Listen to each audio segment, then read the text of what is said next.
Welcome to the Paranormal Stakeout radio TV show with Larry Lawson. As a former career law enforcement officer and law enforcement educator, Larry focuses on the use of tried and true law enforcement investigative techniques in conducting paranormal investigations. Despite his experience and training, Larry also keeps an open mind to discussions on topics that deal with evidence that are not quite as physical in nature. Paranormal Stakeout guests are professionals in the field of the paranormal and parapsychology, conducting the investigations and research needed to further the cause of paranormal study. Larry advocates an agenda of standardization of structure and training in the field of paranormal investigation and research for the purpose of one day being able to produce the evidence needed to convince a jury of the existence of the paranormal. Whether it is ghosts, UFOs, unsolved mysteries, hauntings or cryptids, no topic is beyond the investigative reach of Larry Lawson and the Paranormal Stakeout radio TV show team. Now, here is the host of the Paranormal Stakeout radio TV show, Larry Lawson.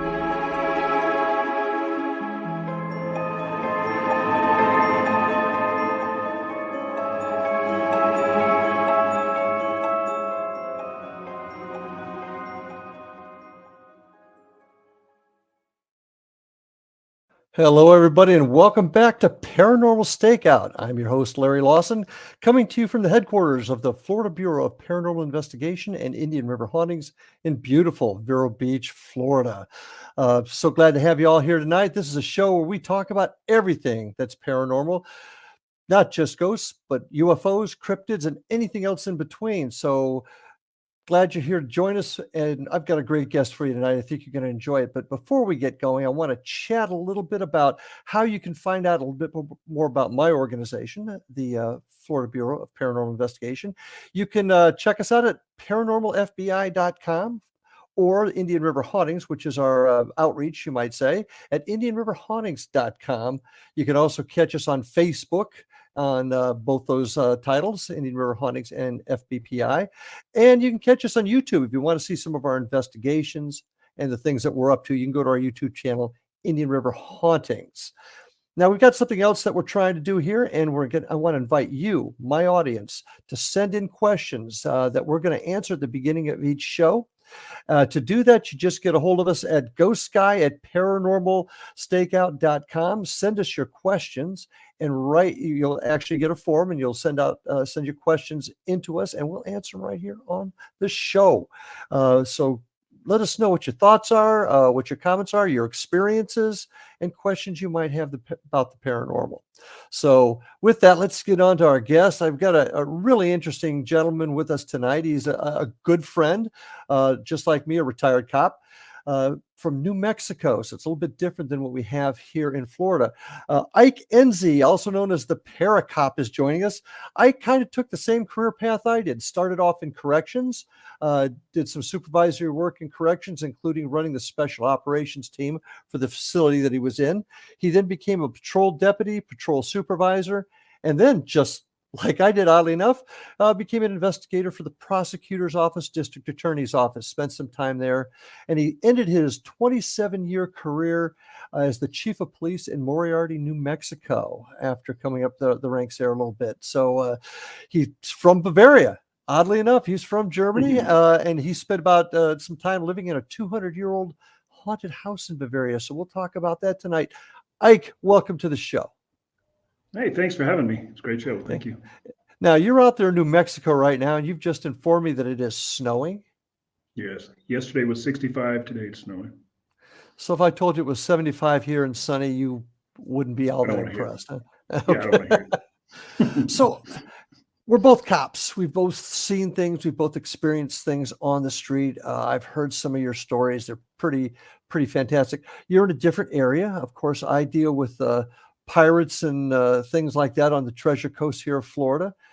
You deal with a whole different type of entities, if you will, everything from things that with the Native Americans, as well as mines and gold mines and things like that. So tell us, let our audience know, how did this all begin for you? How did you get interested in the paranormal? For me, it started at a really young age, I think. Like you said in the beginning, I was I grew up in an old farmhouse in Germany, and there was always things going bump in the night. And there was four of us, me and three sisters, and there was always things happening we couldn't explain. So I was always curious. I mean, right from day one, I don't even remember when it started. So it's just been a lifelong thing for me, really.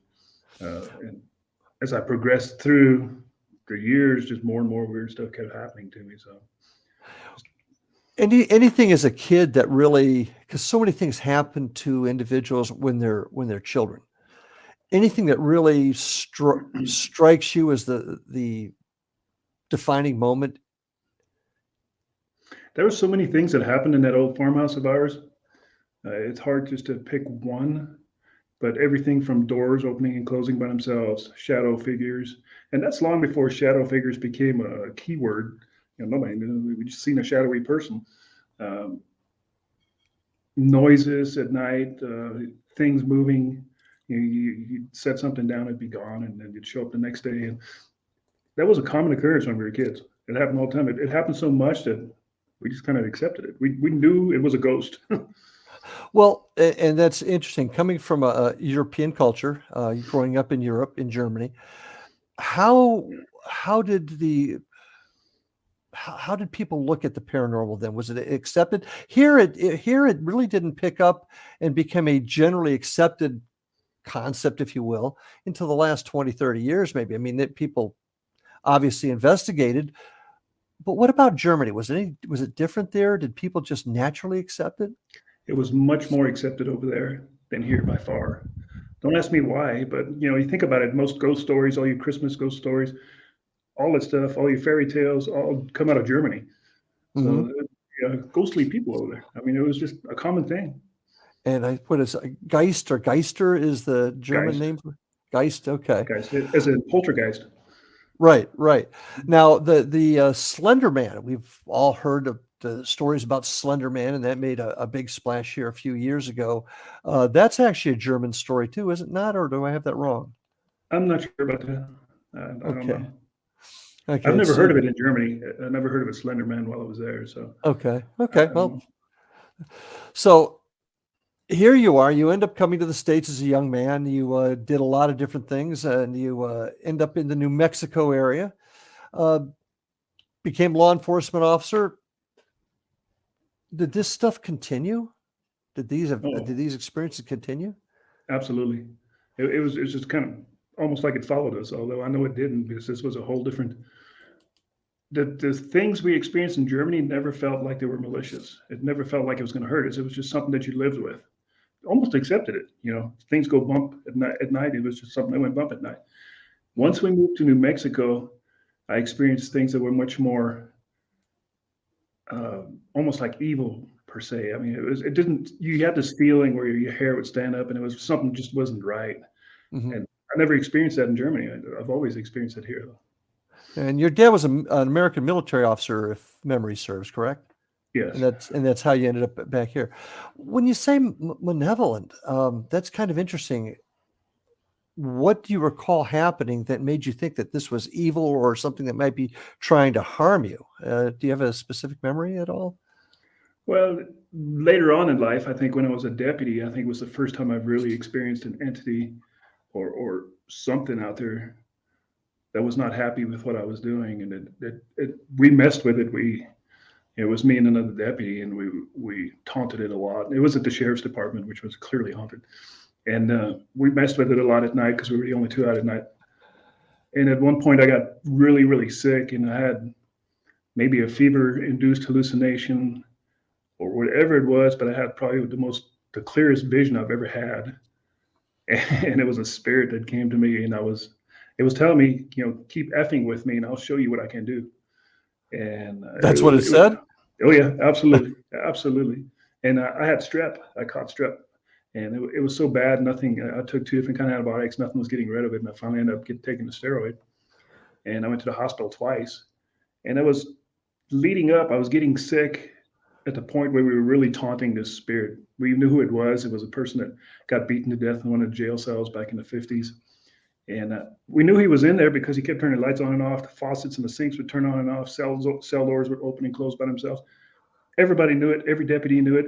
It was so bad that at nighttime, we had a rule of thumb, we'd always pair up in teams to go back to the sheriff's department because nobody would want to be in there by themselves.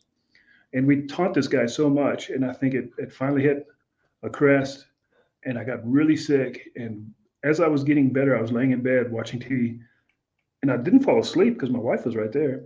She said I was just staring at the TV, and that's when this voice came to me. Now, it was crystal clear. I was envisioning myself at the sheriff's department, staring into a cell. Everything was bright blue. That's what that voice said. And then I snapped out of it, and my wife says, "Are you okay?" And I'm like, "I just had the weirdest dream. Was I sleeping?" And she goes, "No, you were just staring off at the wall up at the TV." Right about that same time, my dog, I had an Australian Shepherd, was in the living room, had a seizure, which he never had before. He had a seizure, collapsed, and knocked over the Christmas tree. So my wife, Debbie's freaking out. She's in the living room. She said, his dog's name was Scooby. She goes, "Scooby just passed out in the living room and knocked over the Christmas tree." And I'm like, "I can't get out of bed. I'm still really sick." And I hear her, I tell her, "Get Scooby some water, fill up a dish of water and give him some water." And while I hear her filling up the water, the dog comes up into the bedroom, stops right next to me, and just stares at me, which is nothing I've never seen him do before. It was so surreal. It felt so real that I picked up the phone and called my partner who was working that night. And I said, "I'm done messing with this ghost at the SO. From now on, we're going to be nice to him. We're not going to taunt him or pick on him anymore." And we did. We stopped picking on him. Well, how did you pick on him? What? I mean, you say you taunted and picked on him. How did you do that? We were idiots. We were stupid. We'd call him all kinds of rude names. "Show yourself, you big." Yeah. Do something. Don't be a chicken shit. That kind of thing. And this was going on for weeks because we knew he was in there, and we were like little kids in the candy store. We were getting EVPs, we were getting knocks, we were getting all kinds of stuff, and we wanted more. I don't know. We're almost obsessed with it. And it reached that crescendo where it's like, it's time to stop. And you realize taunting it may not be the best thing. I get it. Now, A lot of people may say you were sick, you had a fever, you just had a hallucination. Yeah. What tells you it was more than that? Well, I'm the one who experienced it, and I know I've never experienced anything like it. I've only had 2 experiences like that, and I guarantee you, there would have been no reason for me to dream about that or anything. I was too busy being sick to think about ghost hunting or anything like that. I was truly, really sick, and this thing came to me, and there's just too many things that came together. Well, I got to put you on hold for a second because we got to go to a break, and I've got so many more things I want to talk about and ask you about. So, folks, stay with us. We'll be back right after these messages. Ike Ensey, my guest tonight on Paranormal Stakeout. Stay tuned.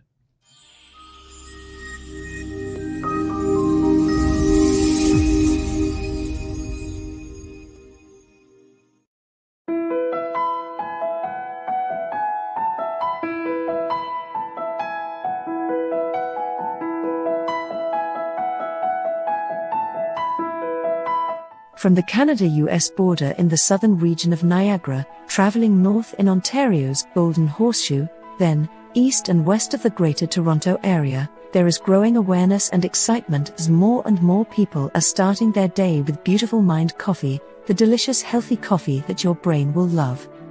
Made with ethically sourced 100% Arabica coffee, Beautiful Mind coffee is roasted and ground in small batches to ensure each bag contains a wonderful full-bodied artisan coffee.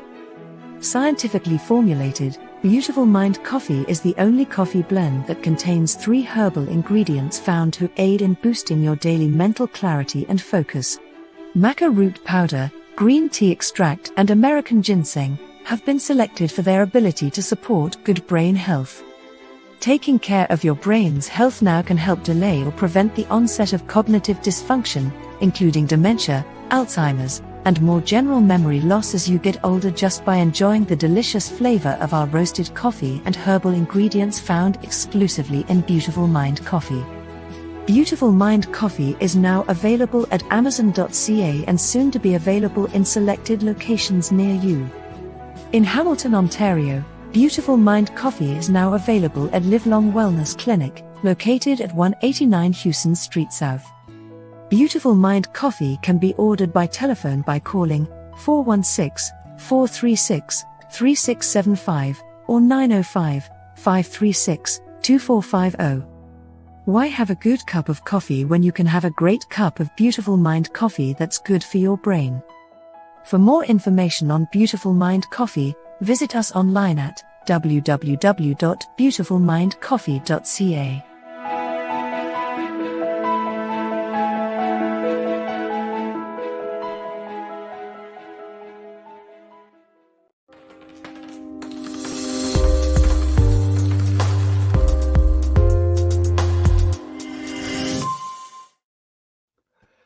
And we're back with my guest tonight, Paracop, Ike Ensey, retired chief of police from New Mexico, good friend and one heck of a paranormal investigator. You know, we talk a lot about ghosts on this show. I guess that's the one of the primary things that my group does. I know that you do too, but you've had some other experiences too over time that I'd kind of like to touch on before we get more into IDK Paranormal, because I do want to talk about your organization. But you've also had some experiences, not just with the ghosts, but with other events, such as UFOs, cattle mutilations, that type of thing. Tell us about your experience with cattle mutilations. What happened with that? That's when I was a fairly young deputy, probably had 4 or 5 years, and I think it was happening all over the Southwest, really, all the way up into Montana and probably even up into Canada. But twice once I've got dispatched to a cattle mutilation call, and the second time a ranch hand, there was a female officer and her boyfriend was a ranch hand, and I was talking to the female officer in a neighboring town, and her boyfriend was there, and her boyfriend said, well, there's a mutilated cow on our ranch. And of course, show me, I got to see this. It's just like you see on all the shows. Both cows I've seen were both steers, range steers, meaning they're not tame. They're out there in thousands of acres of desert. Both of them were cored. Their anus was cored out. The testicles were cut off. The tongue was cut off way back in the mouth. One eye was missing. One ear was cut off.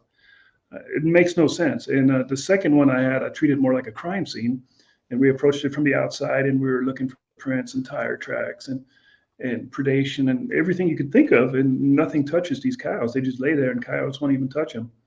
And it makes no sense. And I actually did a report on the second one and filed it, and that's when the sheriff approached me and said I should probably not be doing that anymore. We have more important things to do.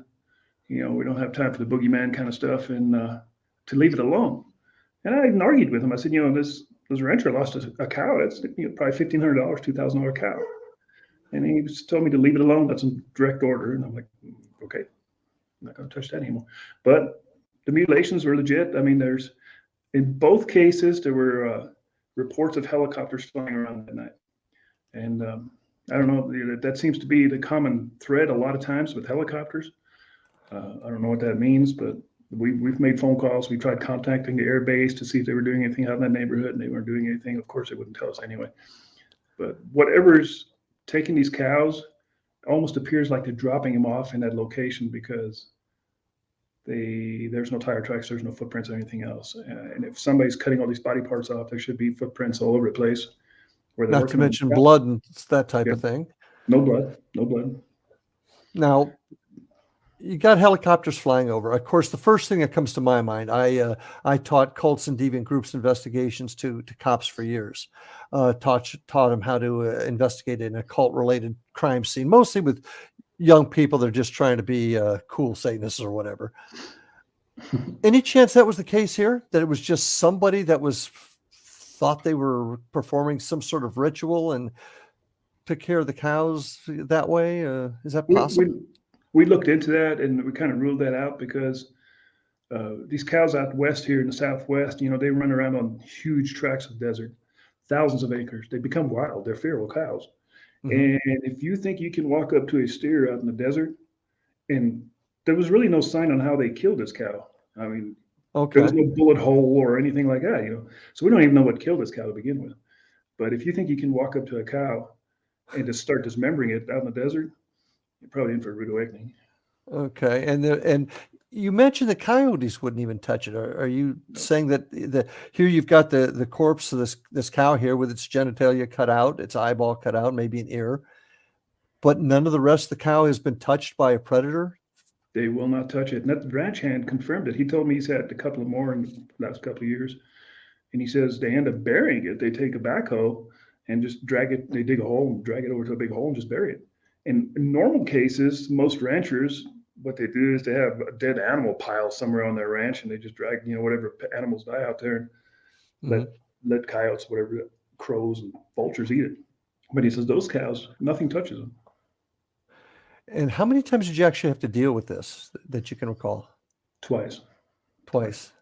And you just couldn't find any other explanation at all, because there's a lot of folks that feel that the cattle mutilations, like the crop circles, for example, all done by people trying to make a joke or make a prank or something like that.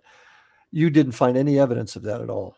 There was no evidence of this because it wasn't even being reported. Like the first one was reported to me by just a regular person that happened to see it because it was fairly close to the road. The second one was reported to me by a ranch hand that worked for this rancher. The rancher didn't even want to report it. I don't understand why, because there's a lot of money involved in these cows, and maybe it's because of insurance or something. I don't know. But in general, they just accept it. They're like, well, I lost another cow. That's how it goes. And if you start asking questions like, if you start going off rail a little bit and say, did you see helicopters? And then right away it's like, oh, are you talking about cow mutilations? We don't have that nonsense around here.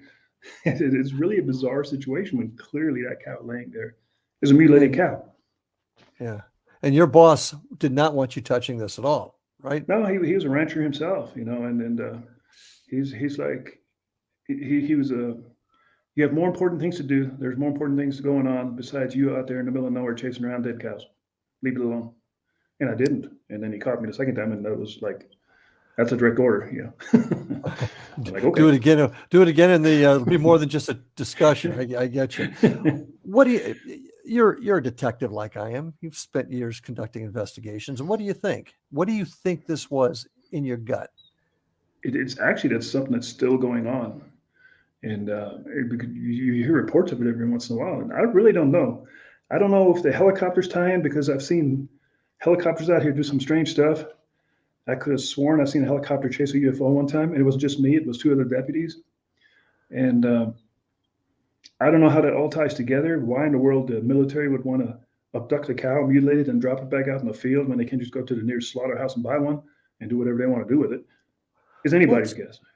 Well, let's talk about those helicopters for a second. Were you ever able to identify them? Did they have any kind of markings on them? Well, as you know, it's pitch dark out here at night. Yeah, oh yeah. And there was one incident where I was going into one of the neighboring towns, and I seen a helicopter flying real low over our road. And I'm like, wow, this guy is low. And it was a town south of us, and he landed in a field.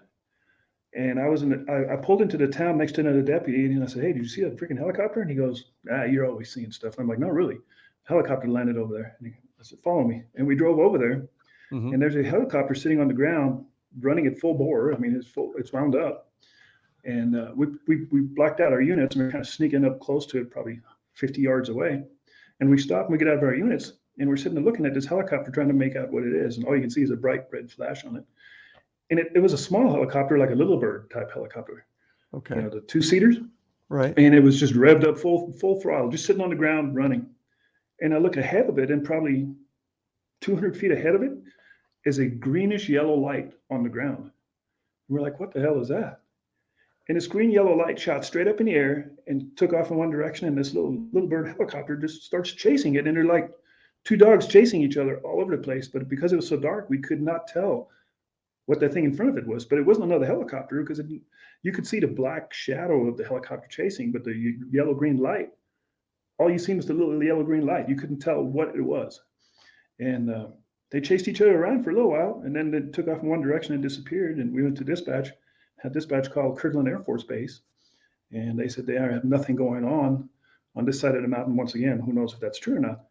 But I have no idea what they were chasing. I'm an aviation buff, and I'm telling you, that was not another helicopter, or I don't know what that was, because we couldn't tell. But he was chasing something. Yeah. I know your background in aviation, particularly civil aviation. So you would know the shape of a helicopter or the sound, I would assume. That thing made no sound. All you could hear is that one helicopter. So once again, I got to ask you, what do you think? I don't know. I don't know. There's been a lot of reports out here when I first became a deputy of weird lights in the sky. We actually got dispatched to lights in the sky. Aircraft crashes. There'd be 3 people calling 911 saying they'd seen an aircraft go down.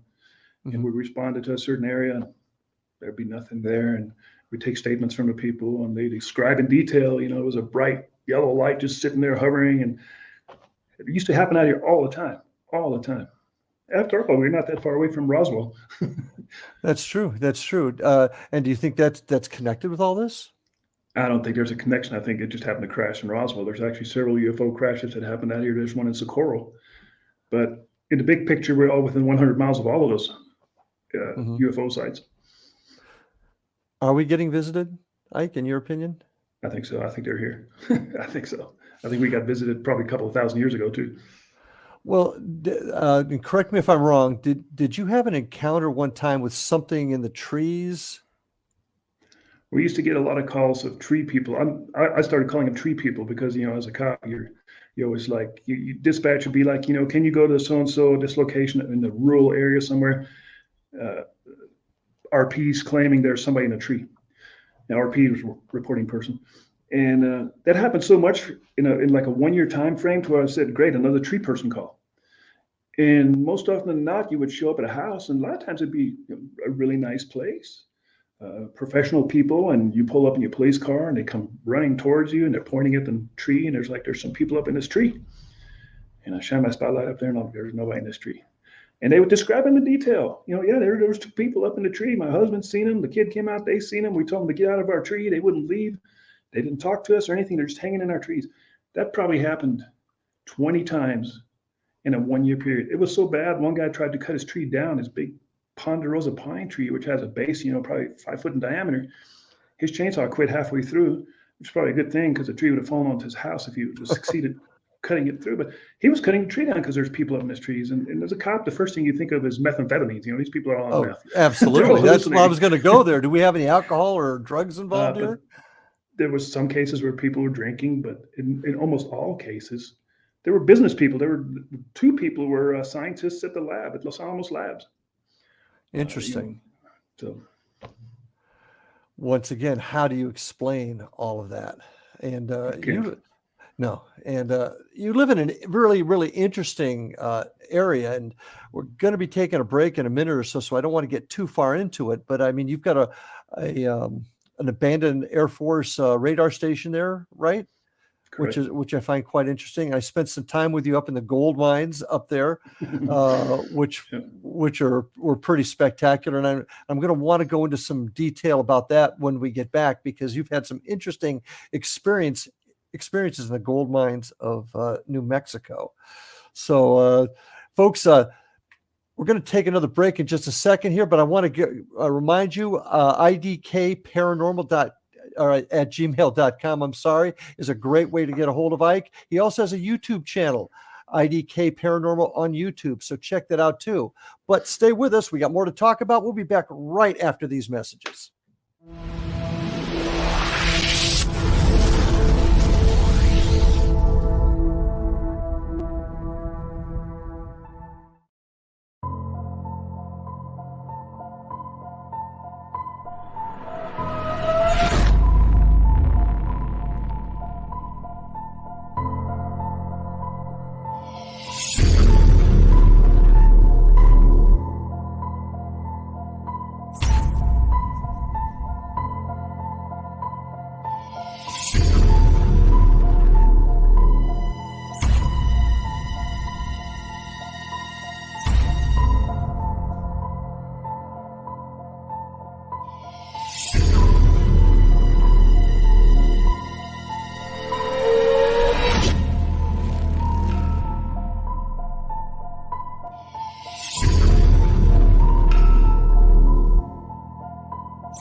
And we are back on Paranormal Stakeout.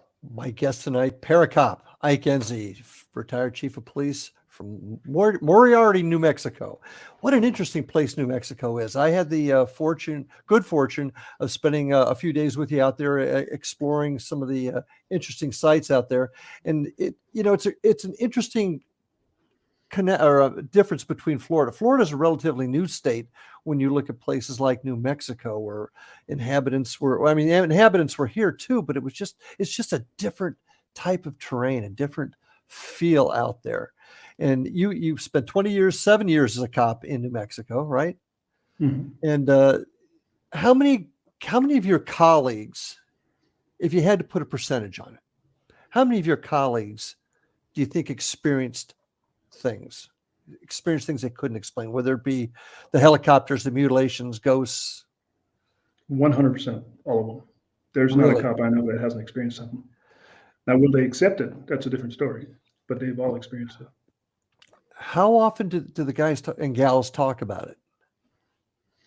You know, when I first became a cop, it was a taboo subject. I mean, you Absolutely, have to be really careful. You have to be That's really right. careful. In fact, the sheriff told me to knock it off one time. He told me he's going to send me off to get re-psyched if I don't quit it, which is a death sentence back in those days. Back in those days, it was.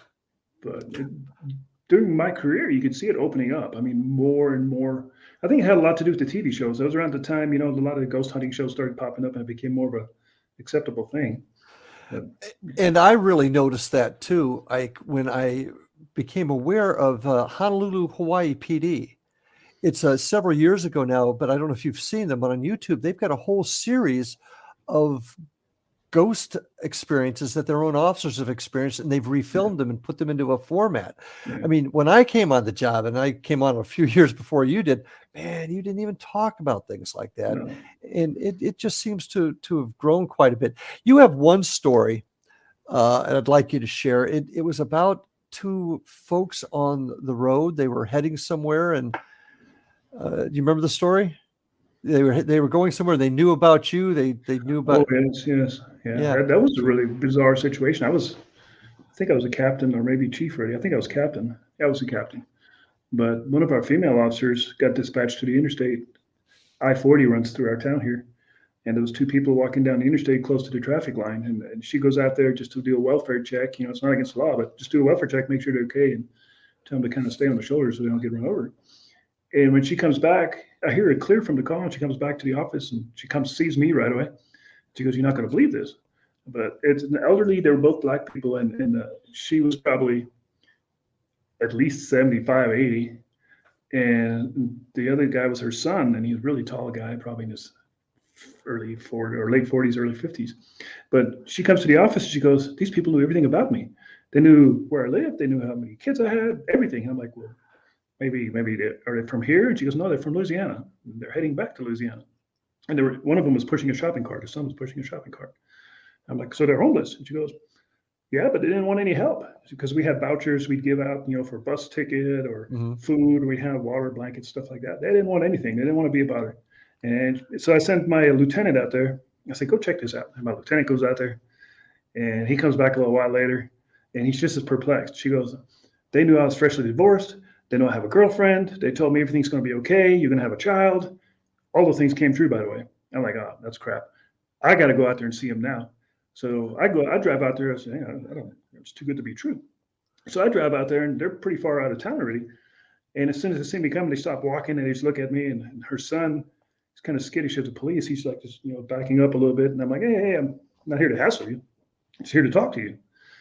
And they both come towards me, and he goes, "I know what you want." And I'm like, "What do I want?" "You want to know how we know all these things?" And I'm like, "Yeah, actually, I do." I said, "Tell me something about me." And he laughs, and they had kind of like Caribbean accents to their, they were like a Creole language.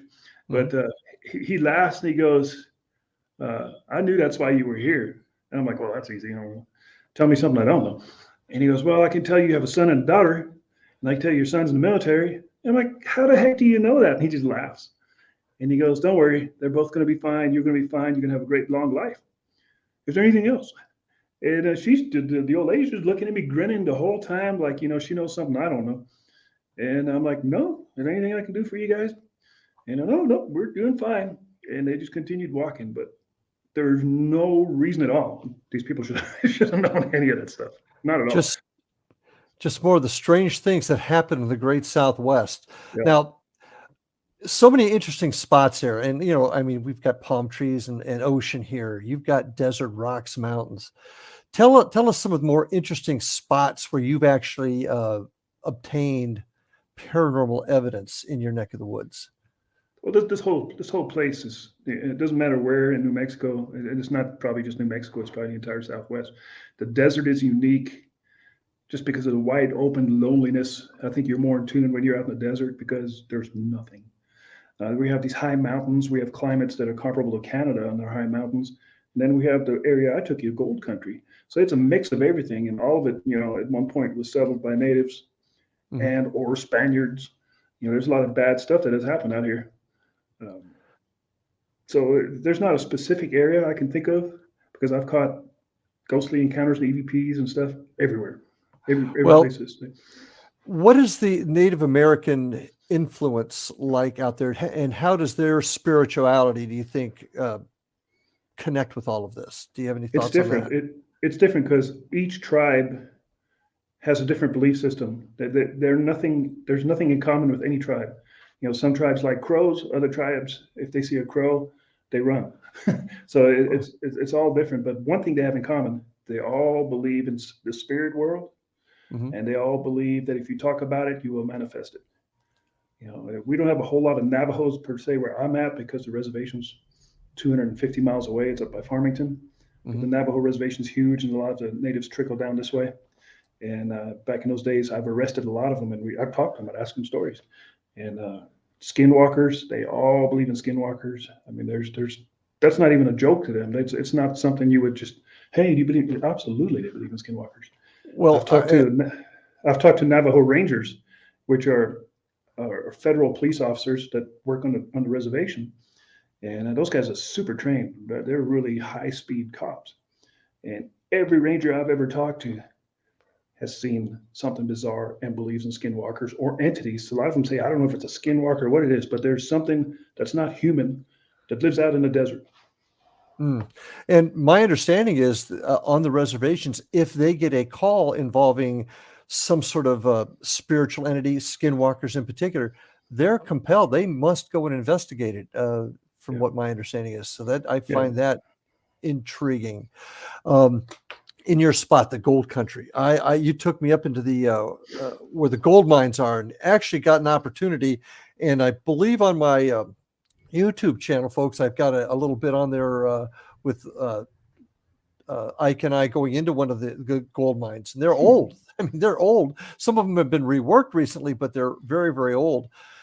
Have you had any particular experiences in the gold mines? A lot.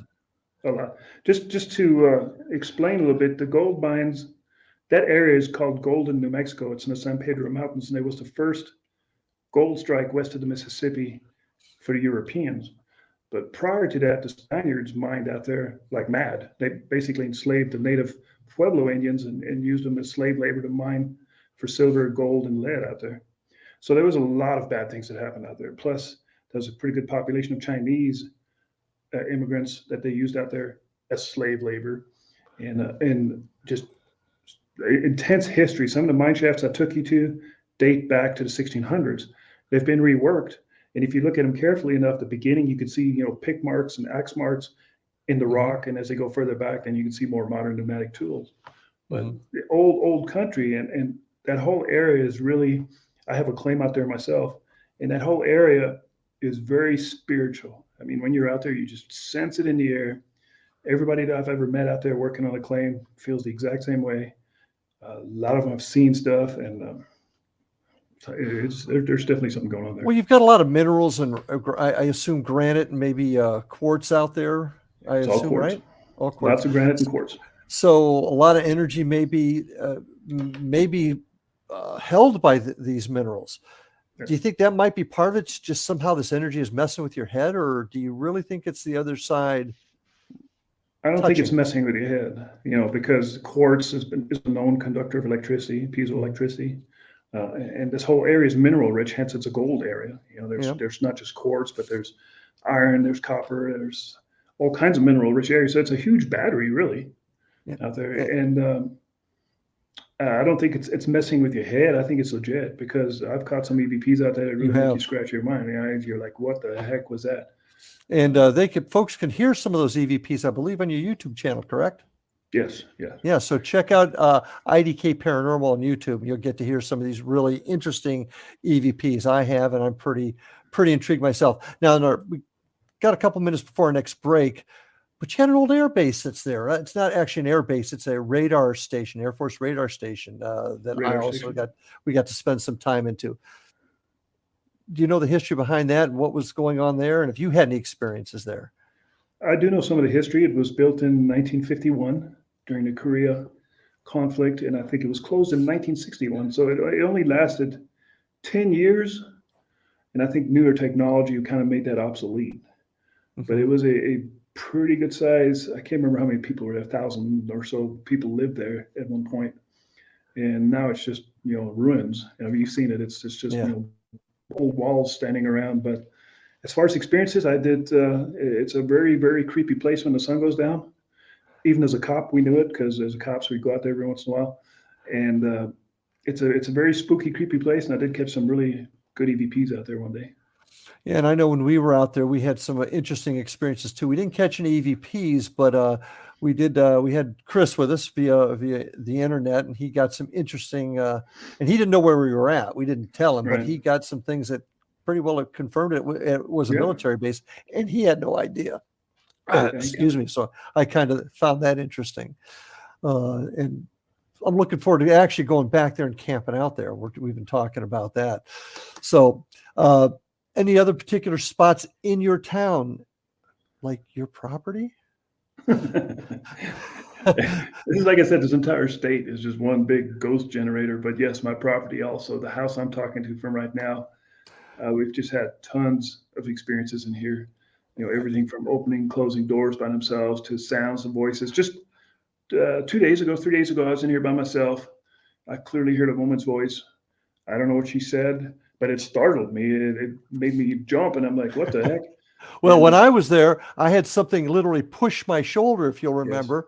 Yes. And no, I was not sleeping, folks. I wasn't dreaming. I was laying on my side, and something just pushed my shoulder. So pretty convinced. We're about ready to take our last break, though, my friend. Folks, stay with us. Want to talk a little bit more about IDK Paranormal, what it is, and what the future holds for Ike Ensey. So stay tuned. We'll be back right after this break.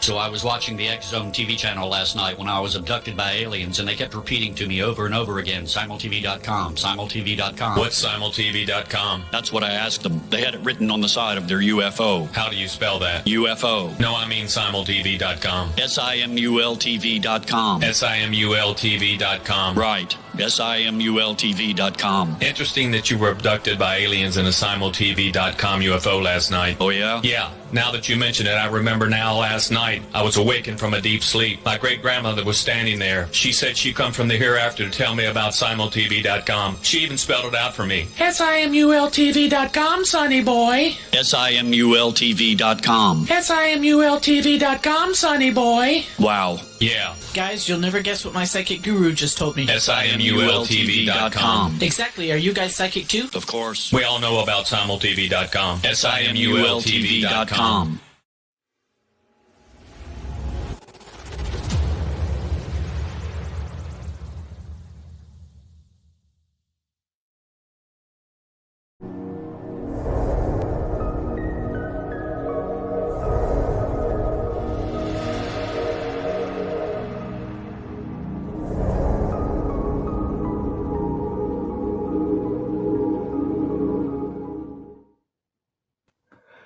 And we're back for a final segment. Man, this has gone quick, Ike. So many more things I wanted to go over. I just find your neck of the woods so fascinating. Maybe it's just because it's different from where I'm at, but I just found it. You said it earlier, spiritual, and I enjoyed being out there. I look forward to my next trip, and I look forward to folks hearing more about what you do and what you have out there. So, keeping that in mind, tell us a little bit about IDK Paranormal, why you do it, what you're trying to accomplish, maybe with having your show out there on YouTube. Well, first of all, they call it the land of enchantment for a reason. That's what it's New Mexico. Mm-hmm. But two, I started this channel to get answers. I think, I'm curious. That's the reason we became detectives. I think because we're just busybodies and we're nosy. We got to know everything. Exactly. And this was a good avenue for me to get answers, although it hasn't really panned out. But the YouTube channel was started with the intention of interviewing a lot of police officers, getting their stories out. And it turns out that still, if you're still an active police officer, you're not going to tell your story. You're going to tell me your story, but you're not going to want to put it on video, and you're not going to want to give me your name. So that's still a brick wall, and it's almost like you have to plague the people's officers start avoiding you because they don't want you going over there and asking them, did you experience anything? So that hasn't really worked. But so we've kind of gotten more into the adventure aspect of it, like going to gold country. We call it gold country because that's really what it is, and trying to get answers out there, going to different places, and not be exactly the same like every TV show. It's always the same thing. If you hear something, or if you hear me make a noise or throw something, we want to approach it a little bit differently and maybe a little more scientifically. But that's easier said than done because, as you know, this stuff isn't scripted. It doesn't happen when you want it to happen. You can unless you're on a TV show or like. Yeah, you can spend 6 hours in one place and nothing happens. You pack everything up, and on your way out to the car, something taps you on the shoulder and whispers at you. I'm like, now you want to play. It's too late now. Well, and that's one way I describe it. It's like a stakeout, and you've been on those before. You'll sit for hours and hours and hours and nothing, and then you get 15, 20 seconds of excitement. Paranormal investigations are the same way. It takes patience and time to gather this evidence, this information. And nobody really knows. Everybody thinks they know, but nobody knows exactly what's going on, what's causing these things, and what is happening. Nobody knows. Most of my EVPs have always happened non-solicited. When I'm asking questions, sometimes I get a response, but a lot of times I catch an EVP and it's just chiming in. I'm talking to somebody else, and suddenly there's a third voice in the conversation, and I'm like, I didn't ask for that. And I remember the one EVP I heard that you got. It was a little boy with a bang bang. Yeah. That was out in Gold Country. I think you got that. In fact, but that one gave me a little clue because I heard a door slam. There's an old shack out there, and I heard a door slam, and although it was windy, it could have been the wind. But I've been out there for like 2 hours, and I was trying to get EVPs, and I didn't get anything. This was my last stop, and I just sat down to take a break, and I heard a door slam, and I got the chills really bad. And I turned my phone recorder on just for the heck of it. I caught those 3 EVPs in a row right there. Mm-hmm. But I think you bring up a really, really important point, and that's something that I want to bring up here, and I've brought it up in previous shows too. We truly do not know what this phenomenon is. We don't know if it's dimensional. We don't know if it's us. We don't know if it's just the other side reaching out to us. Nobody really knows. So my question to you as a fellow detective, what do you think we need to do to get over that hump, get over that wall, and start getting some answers that can tell us what this really is? Where's the evidence going to take us? I'm not really sure because whatever you experience, you would be hard to convince somebody else that's what it really was.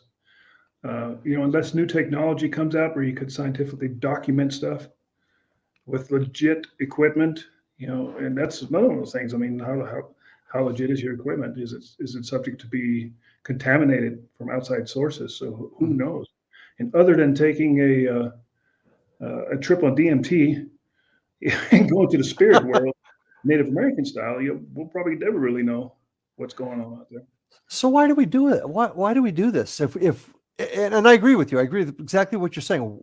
We may never find out. So why do we do this, Ike? Like I said, I think we're naturally curious. We're professional rubberneckers. We're the ones who run to stuff instead of run away from it. Yeah. And for me personally, I want to know. I want to know what's going on out there. I want to know if the people I've lost in my life are actually out there somewhere, or are they just gone? Is it the end? I want to know. I want to know why some people die and they never come to you. I've had a lot of people die in my life. I'm sure you have too, and they've never came to me in dreams or in voices or in EVPs or anything. They're just gone. And then there's some people that die that you weren't even that close to, that come to you in your dream and talk to you. Why is that? Yeah, and you got to ask the question: is it us? Is there just something in our memory that's bringing these particular folks back? I know exactly what you're saying. Some folks you just never hear of. I've had dreams of certain family members, and others I've never even had any inkling of again. So I understand exactly what you're saying. What do you think? And I'm not going to hold you to this. This is not going to be something we're going to. What do you think? I don't think it's your brain at all. Because I lost a friend. I trained him as a corrections officer. I trained him as a deputy. And while I was on vacation in California, he got hit by a car. And they called me and they said, that Dominic got hit by a car and it's not looking good for him. And they airlifted him out. And it was probably, I don't remember the exact time, but it was probably around 11 o'clock at night. I'm in my motorhome. My wife's asleep. I'm asleep and I have this dream. And it's Dominic. And of course you would dream about Dominic because he just got hit. That's on your mind. Logical, yeah. But he comes to me, and that's the second dream I was talking. Like I said in the beginning of the show, I've had 2 clear dreams. That's the second one. He comes to me, and we're in a different part of the state where he grew up, and I went to school, which is about 60 miles away from here. And he's talking to me. He's talking to me about cars because he really loved cars, old cars. And I look at him. I said, Dominic, you do know you're dead, right? And he goes, it's fine. It's okay. And I wake up, and I swear this is the truth. I wake up, and within like 30 seconds, my cell phone rings, and it's my friend Joe. And Joe says, Dominic just passed because he was at the hospital. So coincidence? I don't know. It gives me chills just talking about it right now. Wow. See, I a long time ago dropped the belief in coincidence. And this is just my opinion. I think there's a connection here somewhere. There's some thread that's connecting all of this, because stuff like that happens just way too often. And you hear, and I've talked to hundreds of people that have experienced things, and they tell stuff just like what you described. They think about somebody, they see them, they see their Aunt Betty, and the next day they get a call, Aunt Betty passed away. Yep. And you could sit there and explain, well, it's coincidence, it's just people's minds. But it just happens way too often. So I think we've lost a lot of our capabilities, our mental capabilities. I think we're much more in tune thousands of years ago. Because how many times have you heard a song in your head and you turn on the radio and the song's on? Yeah. That happens all the time. Somehow we're connected to frequencies. Yeah, we're always, we're just not paying attention. I think we're too busy. We're being bombarded by everything right now. And I think we just kind of lost touch. Do you think that, this is kind of an off the wall question, but so many of the Native American tribes, as well as other cultures, all have really similar stories? They may have different names for the entities, but their stories are all the same as far as religion. Do you think that's one of the reasons? I guess what I'm getting at is why we had that connectivity early on, and as we got more sophisticated, perhaps we lost it, and maybe that's what I think it's. Instead of religion, I would call it more spiritual, because religion is a man-made concept. I think spiritualism has always been around, and the natives are, very spiritual. To them, everything has a spirit: trees, the ground, the earth, the sun, the moon, and I kind of lean that way more myself.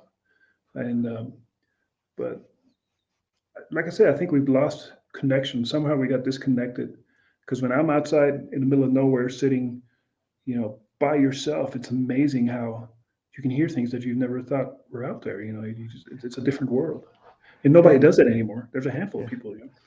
And folks, I'm telling you, go to his part of New Mexico near Moriarty. What other towns are near you?